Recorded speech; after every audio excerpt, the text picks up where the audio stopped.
Қазақ ілімінде ғылымның негізі қаланған. Алашорданың астанасы қасиетті мекен Семей шаһарында біздің танымдық сапарымыз жалғасуда. Әуезов, Абай және Шәкәрім университетінің белсенділері бірге отырып, тарих беттерін бірге қарауда.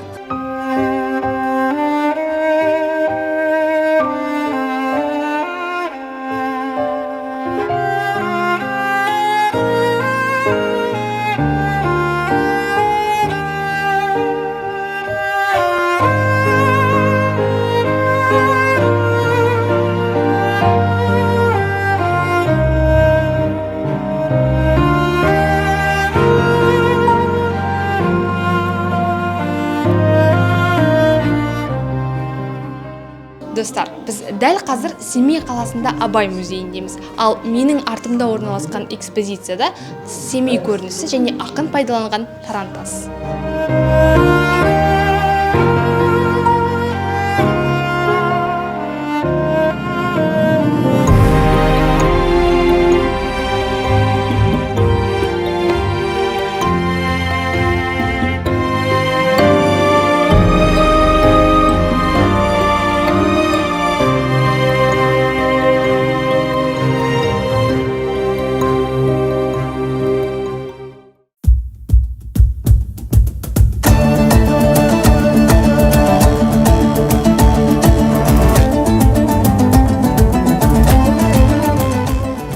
Құрметті отандастар, сіздерді Мұхтар Әуезов атындағы Оңтүстік Қазақстан зерттеу университеті, Абай атындағы Қазақ ұлттық педагогикалық университеті, Абай елінде ұлы хакім Абай Құнанбайұлының 180 жылдық мерейтойымен шын жүректен құттықтаймыз.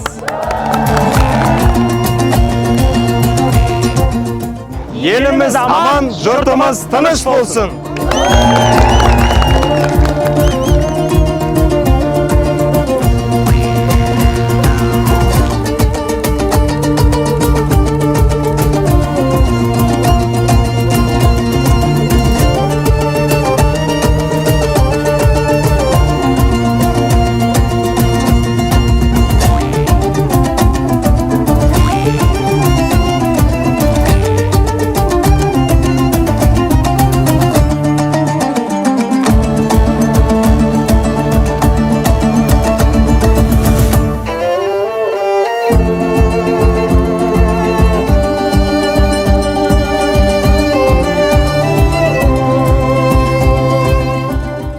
Бүгін біздің Семей қаласындағы танымдық сапарымыз өз мәресіне жетті.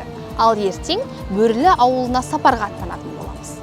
Біз бүгін өз тарихымызбен бетпе-бет келдік. Кей дүниелерді қанша оқысаң да оны сезіну және көзбен көру мүлде бөлек сезім. Біз бүгін сезіндік, көрдік. Ал бұл дүниені ешқашан естен шығармаймыз.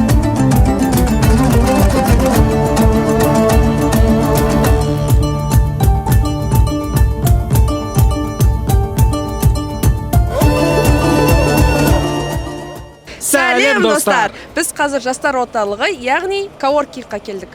Бүгін мінекей Шәкәрім университеті, Абай университетімен квиз ойын ойнайтын боламыз. Бізге сеніңіздер, біз жеңеміз. Жеңіс біздің қолда!